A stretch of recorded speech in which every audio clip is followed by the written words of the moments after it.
I would like to thank Blanche for being here. She is one of the family that owns this building. I tried to get Chris. Is she out of town, do you know? I don't know. I've left I her a don't couple. think so, but she maybe, Okay, well, I tried to leave her a couple messages because we appreciate, it's a fantastic facility and it's great to be able to fill it up. We're going to do a short meeting. We have a lot. I want to thank TV station. Summersville TV's here. Sam Young is the operator. I appreciate that being here. We have got agendas in front of us. Okay, anybody that, if you can find one. Got an extra one there. Here you go. If I may, I'd like to have prayer at this time.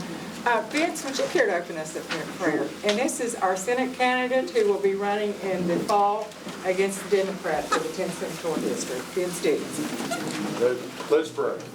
Our gracious Heavenly Father, we are so thankful to have such a beautiful day, a beautiful facility here to represent not only the community, but the values, the freedom that we are so blessed to have in this country. We know that our country is founded upon freedom and that all the great principles, Christian principles, that this country is founded upon. We're thankful that we have an opportunity and we can proclaim Jesus Christ in all things and the freedom that comes through a saving relationship through Jesus Christ. But this evening, we especially want to acknowledge all the representatives of the people here, whether it be Secretary Warner, Larry Pack, all those that are here today that represent a community that represents the Republican Party and the freedoms that the party represents. We know that all this is possible because of all the hard work that everyone within this room has put into this committee and this effort here in Nicholas County, and we're thankful for that.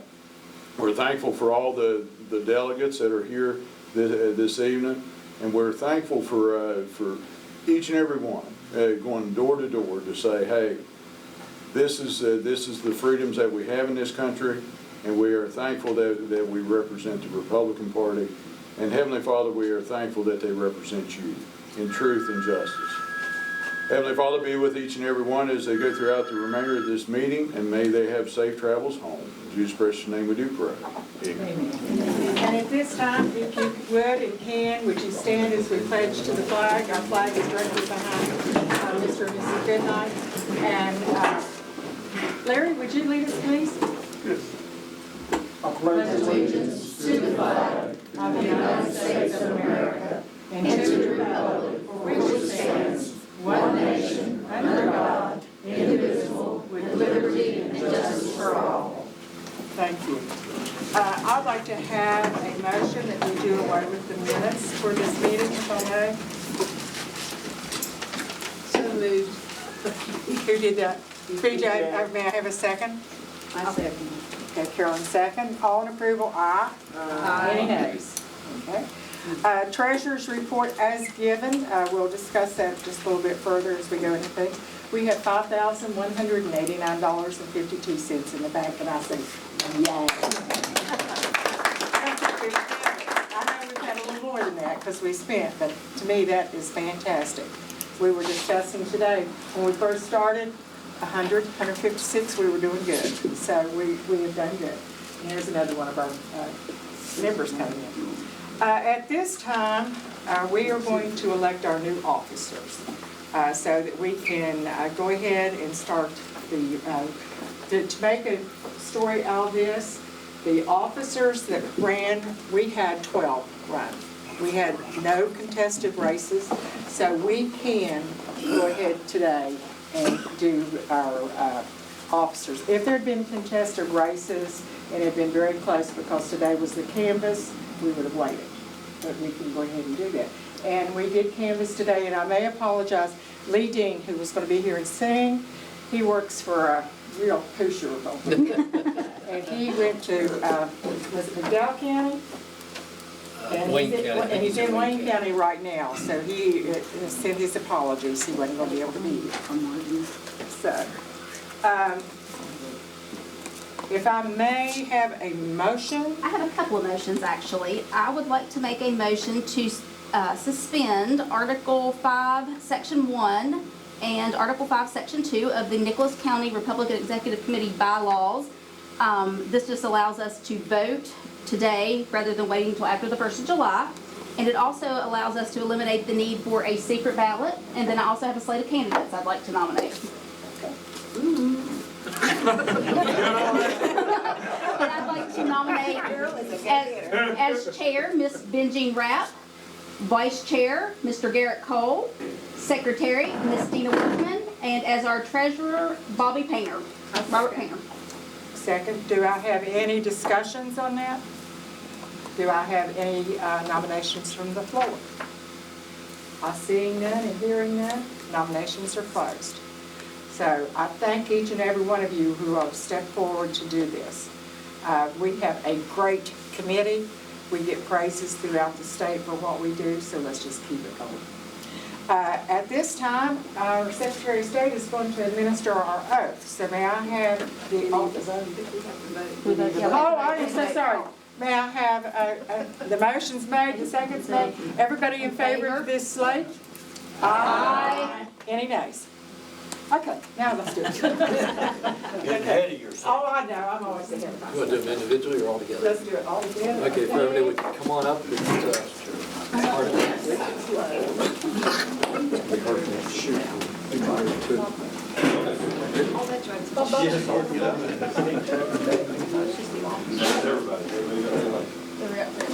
Everybody? Everybody's not reelected? We should have worn red.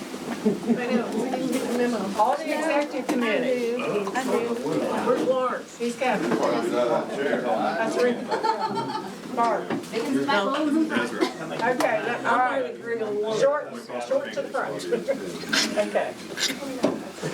Here. If we've done this individually, we'd be here all night. And next, all right, do we have everybody here? The only one is Robert Schaefer, we'll do Correct. this separately.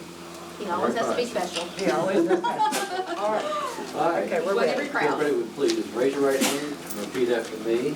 I state your name. I Do solemnly swear do solemnly swear that I will faithfully execute that I will faithfully execute the office of your the office of chairman Executive Committee, Nicholas County Republican Executive Committee. Nicholas County Republican Executive Committee County Republican Executive Committee of the state of West Virginia. of the state of West Virginia, And will to the best of my ability and will to the best of my ability preserve, protect, and defend preserve, protect, and defend the Constitution of the United States. the Constitution of the United States. So help me God. So help me God. Congratulations. Thank you.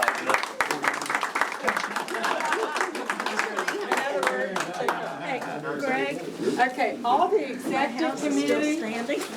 do you have your hats?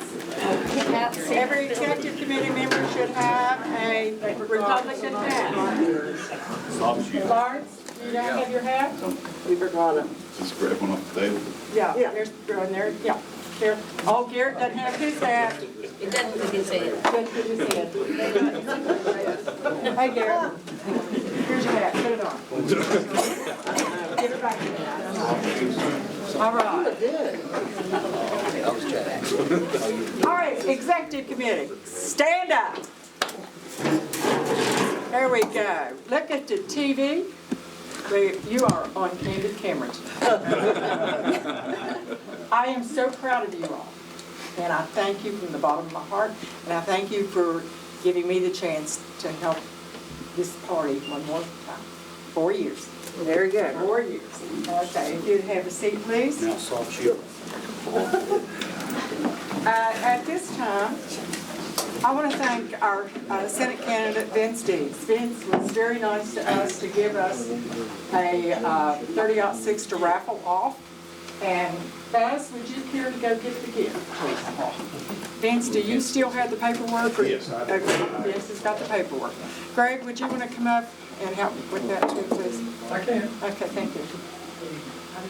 We sold a fishbowl. I can't even begin to tell you. I think we probably made over $4,000. Yeah. So we did make money. Didn't sell them all, but we pushed. Yeah. We could push.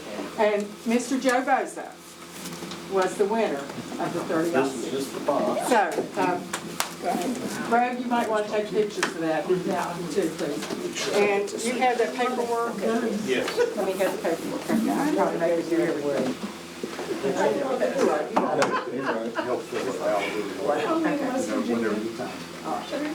If you want to hear the true irony of what kind of goes on in politics, I will clue you in that the Nicholas County Democratic Committee is raffling a gun. They don't want anybody to own one, but they are raffling one off us on the page. So I don't know how that works, but I kind of had to shake my head. Did you hold that, Joe? Take it. There you go.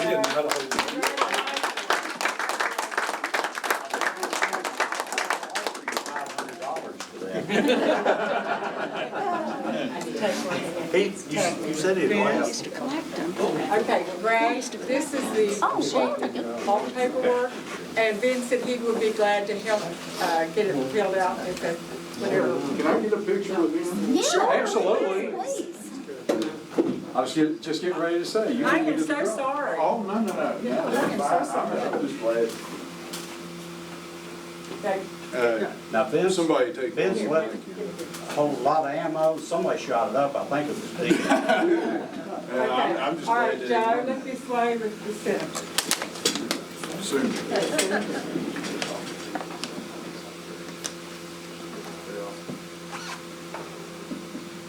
Thank you.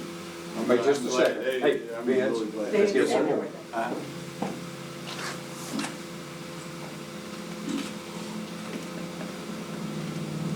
Make a long story short, we were at a meeting in Perfect. Shoney's Thank talking you. about what we needed to do to raise money. Thank you. And Vince automatically said, I'll give you a gun.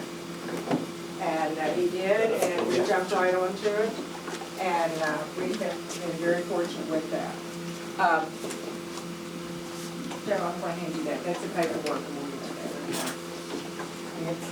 Also, at this time, I want to congratulate, we have Glad that. Delegate Caleb Hanna, Delegate Heather Tolley. We have our county clerk, Bobby Painter. We have our Senate candidate, Vince Dees. We do not have Gary Roberts. I don't know where Gary Gary is. wasn't able to make it because of work. And he His said work, to okay, very good. We have Trey, Larry you as Pack. well. Larry Pack won his race back there. Oh. Yeah, he's a delegate, but also he is our national committee man. So we're very proud of him. And we have Debbie Warner. She took her race. Debbie And- took Mont County, yes, she's a new delegate. Yes. And Trey is on the executive committee, Trey Bowman, and he's been here quite a few times, so I'm sorry. And so I appreciate him being here. Anybody I missed? No? All right, very good. Our guest speaker is our state Secretary of State. And Mike, I think you have something, whether it'll work or not, set up, and we'll see. So I'm going to get out of his way, and we're going to hear from our Secretary of State, Mike Warner. Let's give him a hand, because Mike, he has supported us. Fantastic. I'm out of your way. Thank you, Ben Jean, and thanks to Bobby and all of the county clerks throughout the state of West Virginia for having run just another spectacular election. We do have some close races, and those are still being counted as we speak. County Commission, I think in 3 counties have races that were decided by 1 vote. So when you hear about, your vote matters, here's a prime example of it, especially in a primary like we just had with low voter turnouts. So what you guys are doing is the executive committee and getting people out to vote, getting good candidates. It all pays off on a day like this when we see so many new faces representing the Republican Party and see an overflowing crowd at a meeting like this. It's great to be a part of this movement that's changing West Virginia. So I'm going to take you guys down a mind expanding, maybe stretching your thoughts a little bit this evening. It's not your typical presentation you hear at these type of events, because there's a lot of things going on in the world today. And I've been an international lawyer most of my career in the military. And I don't get to play in the international arena too much, but with the world events that are going on today, I think this was a good opportunity because it plays right into the this election process that we have. And I'm going to try to connect some of those disparate dots for you this evening. And hopefully you'll leave here with a little bit of food for thought. We'll challenge your thinking and see how it plays out here in the state of West Virginia, how we as newly elected officials and repeat officials can continue to change West Virginia in the direction that we need to go to get the people in here, to create the jobs, to get the economy booming, and so forth. So some of the things I'm going to pull together, both at the international and the national level, the vaccination passports, Bitcoin, paperless currency, cybersecurity, social media, the Zuck Bucks, Twitter, artificial intelligence, algorithms, search engines, women's rights, Soros and Arabella's, effects on West Virginia and more. So the world situation, if you think of the World Economic Forum, just a couple of years ago had this great reset. If you haven't heard about that, you ought to Google it, see what it's all about, okay? This is the biggest billionaires and the biggest players in the world, biggest corporations, so forth, telling us they need to reset our whole economics throughout the world, not just here in the United States, throughout the world. And so what they're talking about is education, social contracts, healthcare, the energy industry, working conditions, and it's all looking towards outcome-based, not opportunity-based, but outcome-based. We're going to look at the outcome and see if we can't equalize things across the globe, all right?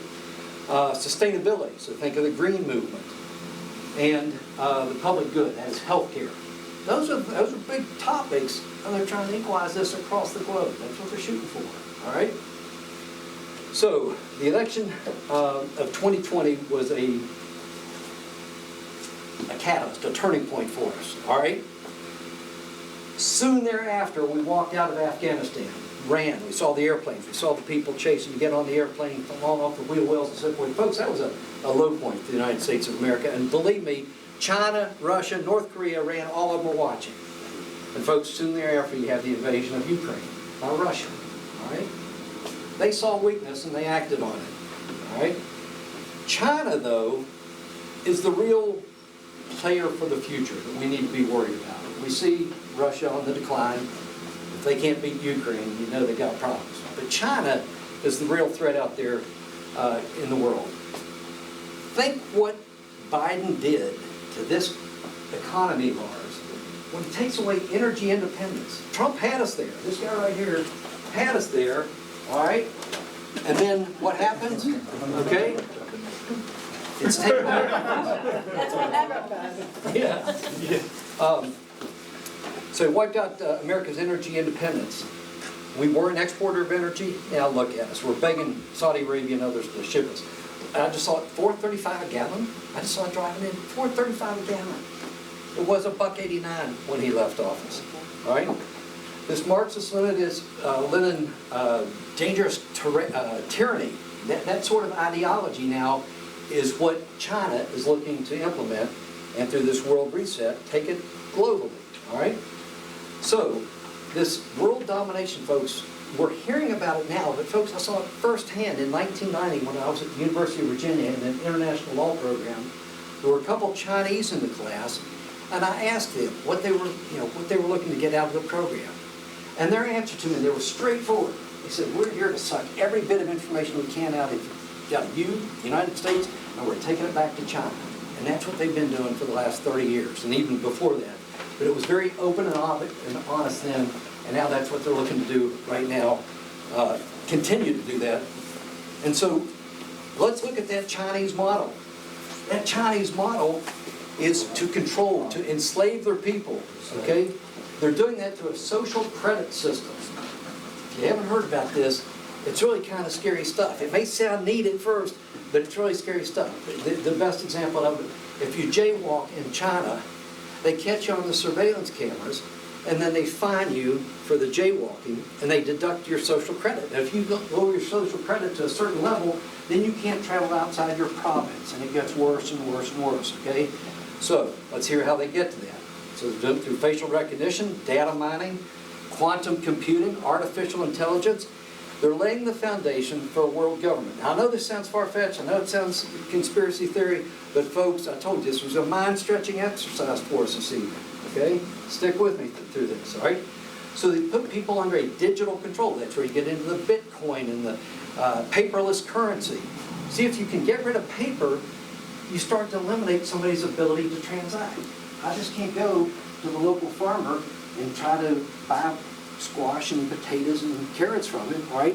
I have to use the government's digital currency. And then the government control whether I get to spend that or not, and the price of things. So, think about this with the vaccination passports and what they're trying to do to us in our healthcare system. They're trying to take control of our bodies, of our autonomy, that we have to play their game, and if you don't have that passport, what happens? You can't travel. What we just talked about with China, they start limiting where you can travel, when you can travel, how you can travel. Airplanes, trains, boats, whatever, okay? It's scary stuff, all right? Now, the technique that they may have used, folks, we've all been dealing with this COVID. Was that weaponized? Was that biological engineering being turned into a weapon and now being turned loose on the world? Whether it was purposeful or not, that's what's happened. They've just had a test run. How are you going to take control of the United States? Depopulation. And what has that just done? They've just had a test run at it, all right? So, now they can punish you for thought crimes. It's labeled as disinformation. We're going to talk a lot more about that in a little bit. And it leads to surveillance, weaponizing data, and control mechanisms. So, if you're thinking again that the Secretary of State's outlandish, you're out there on a limb somewhere, stick with me for this, all right? Think about if you disagreed with them on the origins of COVID-19. It made in a lab, that it come from a bat, was that sort of thing. If you disagreed with them, you're labeled as that, whatever, terrorists or not going along with the program. If you disagreed with masks, all right, they labeled you a certain way. The vaccinations, you didn't get the shot in your arm. I just read where 4 cadets at the Air Force Academy are not graduating because they haven't got their shots in their arms. 4 years of study and now they're not being allowed to graduate because the government says you've got to stick that needle in your arm. If you disagreed that the 2020 election was fraudulent, what have you been labeled as? A domestic terrorist, right? If you're against vaccination passports, right? And notice how they wordsmith that. It's not just a vaccination passport now. It's a smart health card. Okay, we're going to label it something else, okay? If you disagreed that January 6th wasn't an insurrection, you're labeled, you're the one who's the bad guy, not them, all right? So, what have they done? They're using smartphones. They can track everyone's phones. Can you carry that? They know exactly where you are. They know right now that all of us are together in this room, okay? Geolocations, facial recognition. Okay, so back to that controlling the spending. If we go to the cashless society, y'all go to Bitcoins and all that kind of stuff, here's what they can do to you. They can decide to cut you off. They don't want my wife drinking wine, they can cut off, say she can't buy wine at the store without it, and they can track that. They can say, you have too many Big Macs, you're not going to be able to buy food at McDonald's, okay? They can say that, oh, the state of West Virginia had slaves at some point, so all of you West Virginians are going to have to pay reparations because you had slaves at one point. They can take out fines, okay? You've jaywalked in the streets of China, all of a sudden your phone dings because you jaywalked, they've just deducted $25 from your Bitcoin account. That's where we're heading, folks, or could be headed, all right, if we let it go that direction. You've had too much, you have high cholesterol, it shows up on your smart health card or whatever, you're not allowed to spend money on foods that are high cholesterol, okay? They can limit where you spend money, how you spend money, and what you spend it on, all right? Now, who's going to control this?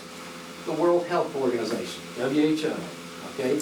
They're the ones, and folks, right now, we're looking at joining certain agreements that are going to give power to the World Health Organization. It's just like the same thing with the United Nations. And folks, I've served with the United Nations over in Bosnia. Did we ever put our soldiers under the command of the United Nations? No, we served with them, but we've always maintained the chain of command control under the United States government, not under the United Nations. We served with them, but not underneath them.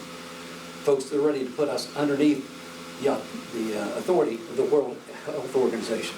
I think we need to stay independent of that, all right? So, Let's see. That's enough for that page. Okay, so the use of the identification is to condition us to use our iPhones for access and security. How many times have you heard about getting the QR code or whatever? And right now you can go up and start paying for stuff, Kroger's and everything, using your cashless, phone and so forth.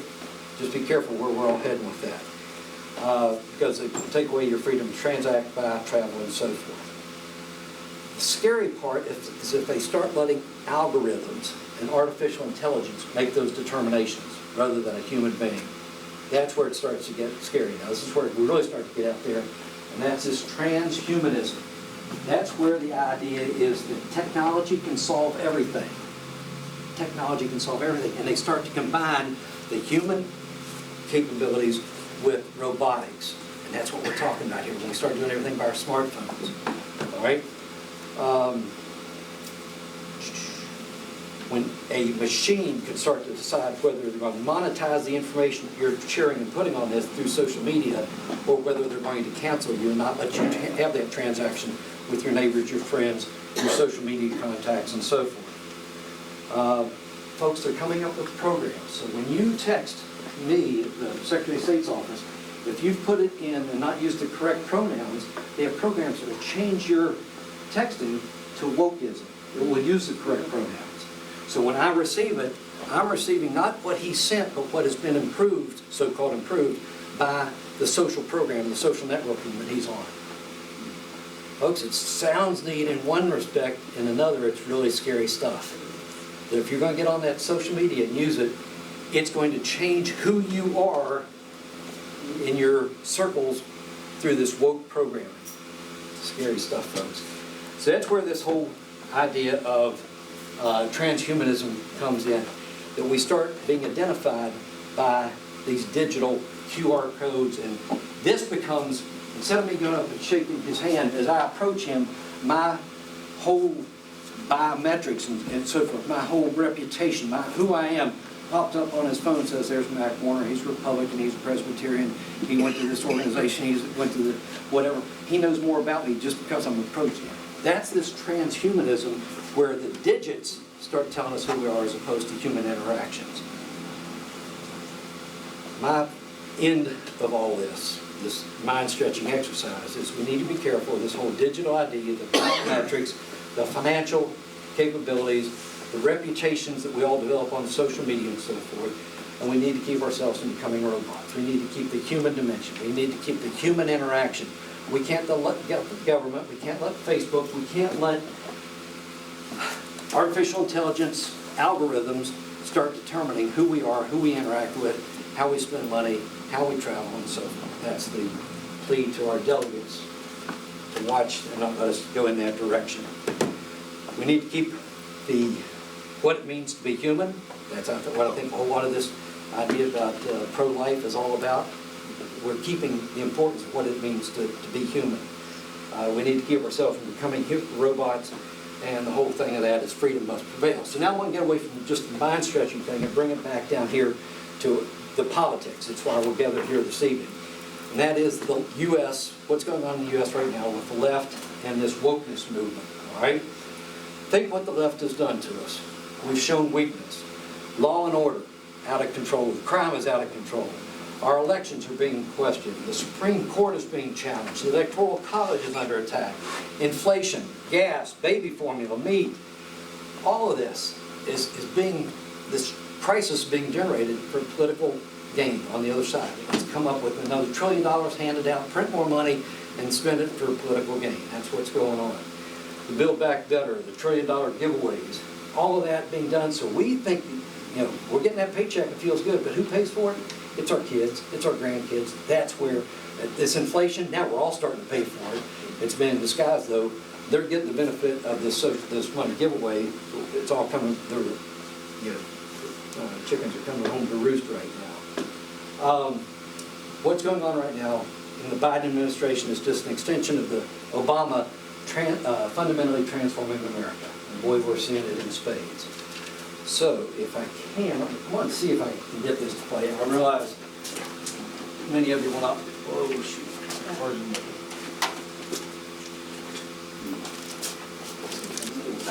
You're not seeing it.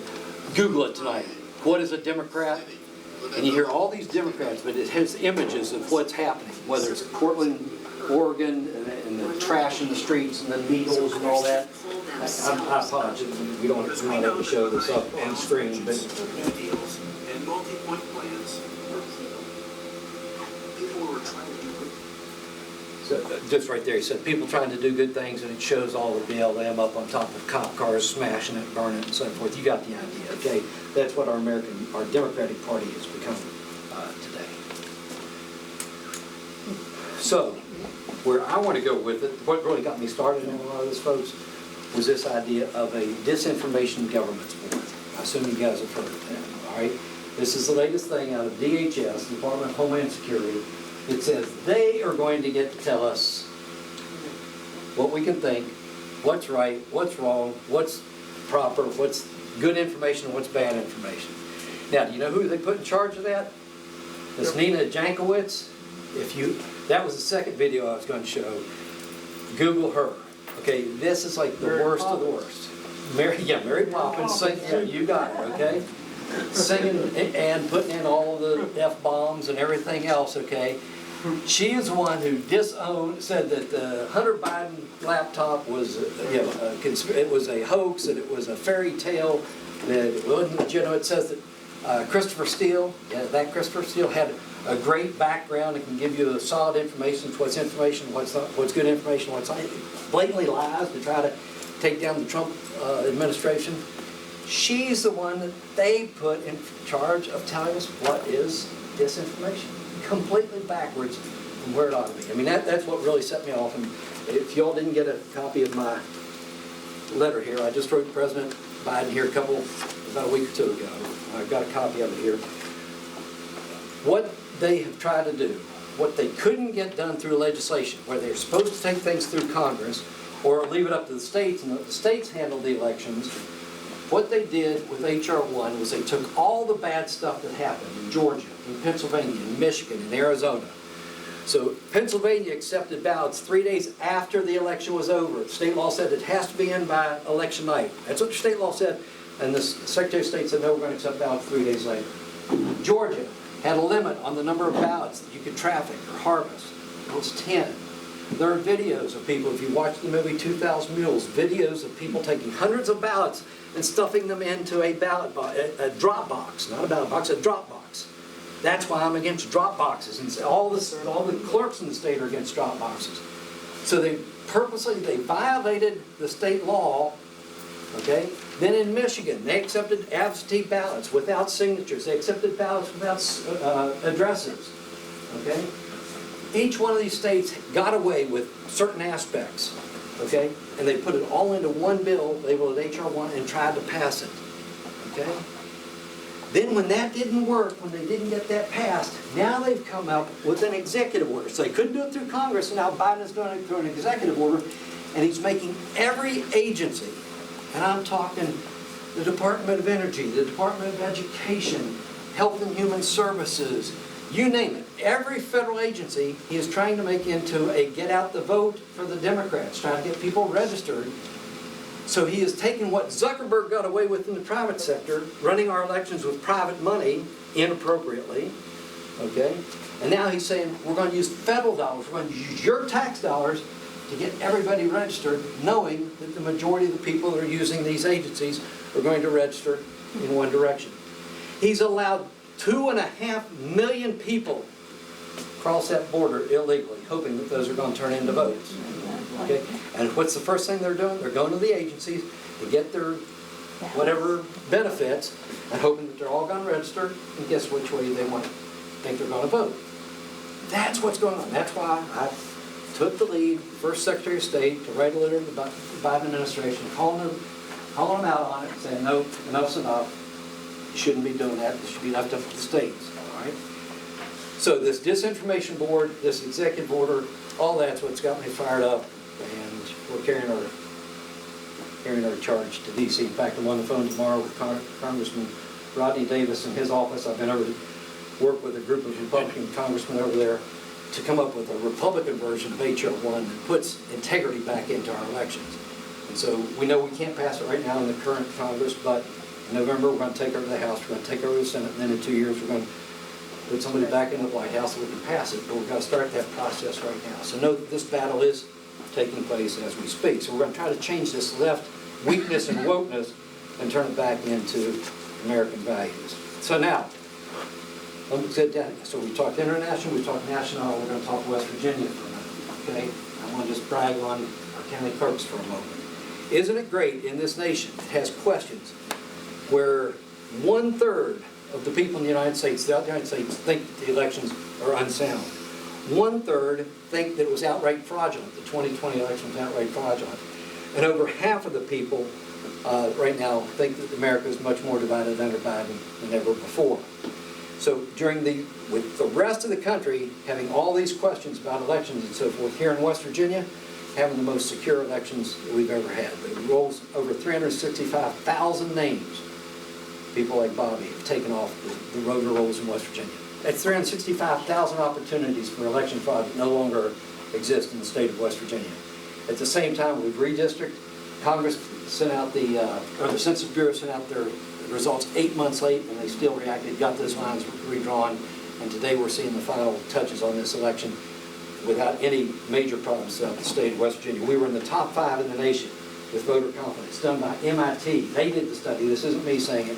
MIT did the study and said West Virginia in the top 5 in the United States in election integrity and voter confidence. So that's why I'm fighting vigorously against this ministry of truth where the federal government gets to tell us what we can think and what we should think and so forth. But my position on this whole voter fraud thing is, folks, the process by which Biden got elected was flawed, okay? I can't say that it was outright fraud. I can't say that the process was flawed. I draw the analogy, if you watch the Super Bowl, Rams versus Bengals, one of the touchdowns, the Bengals player caught a pass, ran for a touchdown, the points go on the board. They actually went on the board, no flags thrown. Later they showed a replay from the other side, and clearly the Bengals player took the Rams face mask, pulled it, and that's what caused the defender to fall to the ground. Then he caught the pass and ran for the touchdown. So did the points count? Yes, the points counted. Should they have counted? No, the process was flawed. In a game, and later on in that game, the refs did a makeup call. I can go through it if you want me to, but there was a makeup call. See, referees can do that. They can make calls one way and then they catch it. They know they made an error and make another call to rectify it. We can't do that in the election process. We got to get right the first time and the only time. Refs are Democrats, though. Well, they're making the calls. That's my point, okay? Now, did they actually break a law? Well, when you take 200 ballots and stick them in a drop box, the person who did that broke a law, but those ballots, those weren't necessarily fraudulent. We can't prove that they were fraudulent. Invalid, though. They should have been, okay? Should have been, but they weren't. The touchdown should have been invalid, but it wasn't. So, I will say Biden is our president. He was elected. I can't say he was duly elected. I can't say he was properly elected. So there's the nuance there. And what we have to do is we have to go overturn those rocks to see what the problems were in Pennsylvania and Michigan, Arizona, Georgia, and correct those. What Georgia did when they tried to do that, they got accused of being white suppressionists, voter suppressionists, you know, all that sort of thing. Threw Major League Baseball out. Went from a predominantly black city to a predominantly white city, lost $110 million to black businesses in Atlanta. So how did that work out for them? Okay? Then the World Series go there. So, back to my military background. How does the military determine if somebody's using drugs? They do a urinalysis test. But if the commander doesn't take the effort to do a urinalysis test, it looks like he's got 100% great soldiers ready to go. But are you ready to go to war in Afghanistan or Iraq or wherever with soldiers that you know about 30% of your unit is probably doing drugs?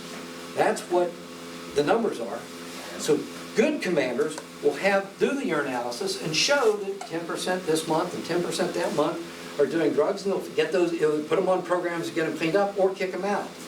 That's what we need to do in our election business. We have to turn over the rocks and look for the drop boxes. We have to look for the absentee ballots going out that aren't being requested. We have to look at the vote by mail. We have to examine each one of those, tighten it up, get our legislature to address the laws properly so that we don't have those problems and we don't for the most part, have in West Virginia. We have a good balance between access and security.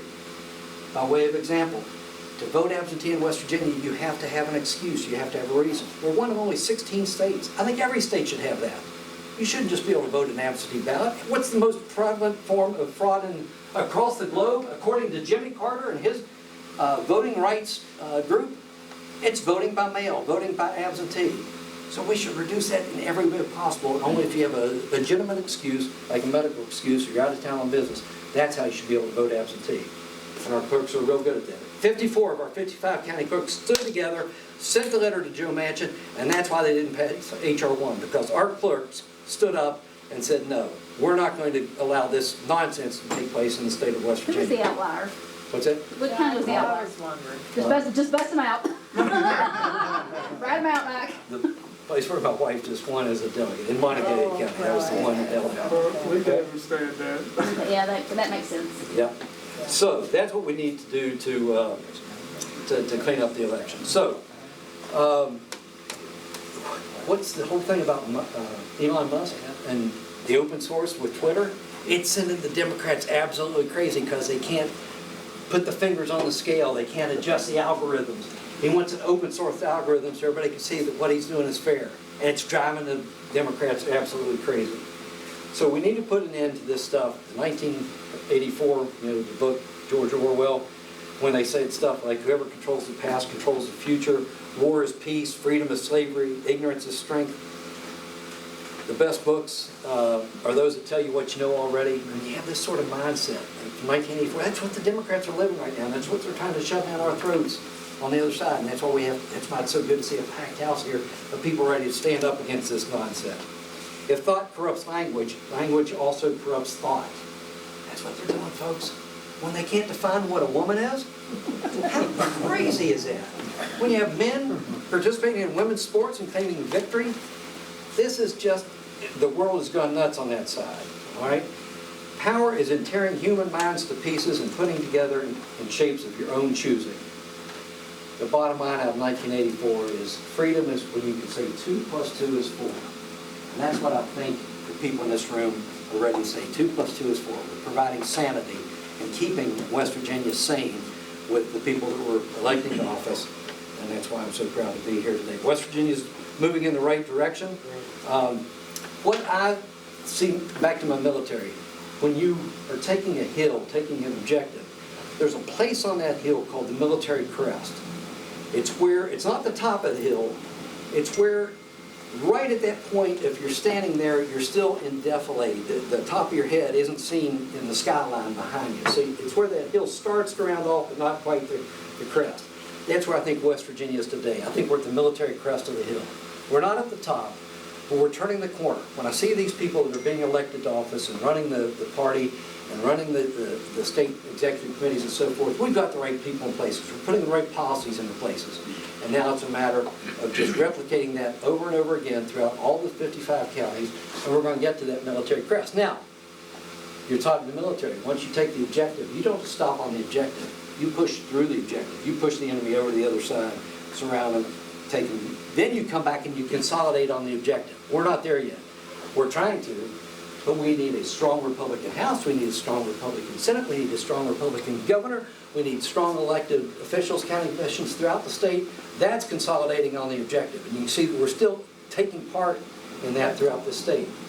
And again, I'm heartened by seeing the effort here today, even though that's happening here in Nicholas County. We're consolidating on that objective. So, we are an all-energy state. We need to support all forms of energy. We saw that with the last legislative session where they approved nuclear energy and that sort of thing. We see it with Nucor coming to this state. I was talking to somebody just a little while ago. Do you know what caused Nucor to come here? Their first question they asked, are you a right-to-work state? If we hadn't done that just 3 or 4 years ago, they would have never even looked at it. West Virginia wouldn't have been on the list of states they would have looked at. But with right-to-work, prevailing wage, paycheck protection, we're moving in the right direction to get West Virginia so we're competitive across the United States. With that, I'll wrap this up and open it up to any questions that anybody has. Hopefully we've done a little bit of mind stretching this evening. And again, I'm honored to have been asked, Benjamin, thank you for asking me to come and share some of these thoughts. And I'll open it up to any questions. Anybody that wants to fire away on elections or business and licensing. Folks, we're continuing to make it easier than ever to open a business in the state of West Virginia. I'll be glad to talk about that. What questions we got? ESG, what do you know about that? EST. ESG, ESG. Yes. environmental and social governance, Well, that was back to this green thing we talked about before. Okay. where you get a credit score. Right, that's that credit score. And what do you say when you walk up to somebody? What you ESG? When you get this going, when you walk up to someone else and that other person don't have a good ESG score, your score is gonna go down. Your ability to borrow money and work in our society will be reduced because you are friends with somebody else that don't have a good environmental, social governance score. And then that moves into the social media range. If you get disbarred from Twitter, then Facebook will take you down, and the next one down. The same thing with ESG. You get blacklisted on this one, then You get to be like the people in DC that went into the Capitol. right. You get treated like that. Yep. Other questions? From anybody? The other question I have is when you talked about Bitcoin. Yeah. Bitcoin's not a government organized money. You're talking about the government putting a currency, electronic currency, correct? Well, there are two aspects to that. One is governments are looking at making their own form of Bitcoin. Okay, that's one thing. And then the other is the government either controlling it or regulating it and having access to those accounts. And if you get into the situation where the government can say, well, you can't spend your Bitcoin on high cholesterol items or whatever, now you've got a problem. And that's where this whole digitization, metadata, Facebook changed its name to what? Meta. Okay? And it's all, let's get all the information we can. And folks, that TikTok is what, that's what China uses to get their metadata. Okay? They'll know more about you than you know about you. They know your spending habits. That's a whole nother lecture. I don't have a question. Okay. But I want to thank you for that. That was excellent. Well, thank you. That's, glad somebody finally agreed with me. I've been told I was crazy, but I agree with everything you said. And it does tie back into elections. All this stuff ties into the election and the metadata and the use of algorithms and all that stuff. And that's what we all need to be. We need to turn over those rocks and look and make sure that none of this is being There's some used. slimy things in there. There are. Well, that means you need to get off of Facebook. But they usually kick him off anyway, Dina. They usually kick him off anyway. Do we have any other questions before I turn it back over? I do, I have a question. Let's talk about election canvases. I know we had several close races, I guess Parkersburg area with Roger Conley and Fehrenbacher and Josh Booth down in the southern part of the state. Any predictions on how those canvases are going? Let me address it, because we had a big one in the 8th Senatorial District. You remember there was a lawsuit, okay? And folks, if you look at the facts, the judge made the right decision. My comment on that is they took it up way too late, okay? There's a thing called the Purcell principle. That once you get within 90 days of election, that's time to let things calm down and let the election proceed. If there are problems, then you bring that up after the election. Okay, they waited. Not only had absentee voting started for about 30 days, early voting had started. This was being taken up 5 days before the election. Votes had already been cast. So then, when the judge made the decision and said she wasn't eligible to be on the ballot, you can't take the names off the ballot at that point. They simply said, don't count those votes. Anybody who had already cast a vote for them is disenfranchised. That's the problem.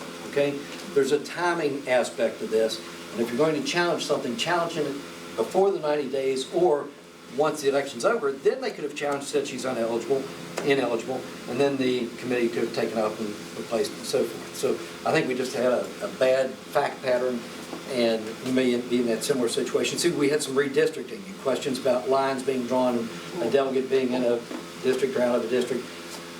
Let the election occur and then settle it afterwards, and let a judge in the coolness of reflection after the election settle those disputes. See, my power is very limited. A lot of the stuff I do is ministerial. That means when a county clerk or a county committee passes information to us, who are their executive officials and so forth, It's simply my job to post it on my website. It's not my job to get in here and determine that you follow the procedures and do things properly and that sort of thing. If somebody has a question about it, you all are the best ones to question whether the process was done properly, the rules are followed, and if it wasn't, take it to court. Courts have a chance. See, now we're back into the auditing process. A lot of people came to me after 2020 and said, oh, you know, Mike Lindell and so forth showed that the numbers weren't accurate and so forth. You need to audit. I can't just go and say, let's open up the poll books in Nicholas County and do an audit. The judge has that power. I don't. And how do you get a judge to do that? You bring him sufficient evidence to show that there was fraud that occurred, and this is who did it. And you have somebody swearing, you know, that this is the truth, and so forth. Evidence. Evidence would allow a judge to overturn an election or order a new election and so forth. And so that's a long way of answering your question, Heather, and that is that these things need to go to judges after the fact for resolution. Heather, Larry, Debbie, Vince, and I will codify that for you next year. Appreciate it, Can we fix that? Like, can we just make sure that we can check, like, you know, voters registrations and all? I mean, we'll figure out something. There you go. I mean, And check. Just, you got a driver's license, check. And that's what I'm saying. We need to learn the lessons from 2020. We need to turn over the rocks, and that's what you're talking about, turning over those rocks and correcting it. And likewise, we had a problem. As you know, a person filed as a Republican, wasn't a Republican, was not aligned, and for 10 weeks pretended to be a Republican and said he was a Republican, campaigned as a Republican, and finally became a Republican on the 31st of March. So we're counting on the legislators to fix that as well. Yeah, there's some house cleaning to be done. We had great elections, but there's still work to be done. Thanks. Any other questions? Anything else? If not, thank you all very much. Really appreciate it.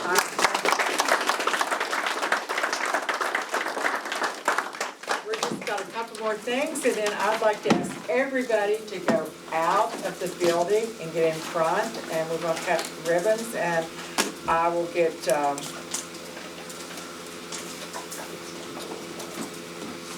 will you take pictures for us? Yes, ma'am. There you go. Okay. I would like to introduce from Webster County, the chairman of the Webster County Republican Club, and that is Larry Leslie and Charlene Brents. Worked quite a few years together and got it going. I'd like to introduce Mark Harris. Mark is our state chairman, the West Virginia State Republican chairman. Larry Pack is our national committee man. He represents West Virginia with the national committee, travels throughout. Beth Block is our female, and Beth isn't here. Anybody else that we need to introduce that I might have missed? Thank you, guests. Thank you, everybody. I really appreciate it. Garrett, thank you for coming on the committee, and I thank Robert for coming on the committee as new members.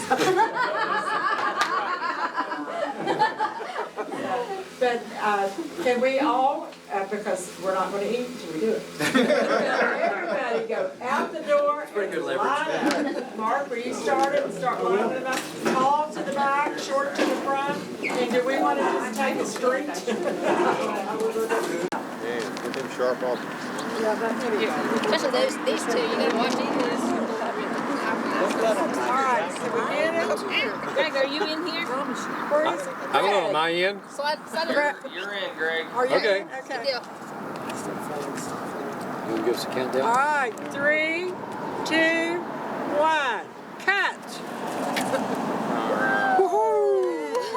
We are officially open, and we're going to elect all Republicans in this state this time.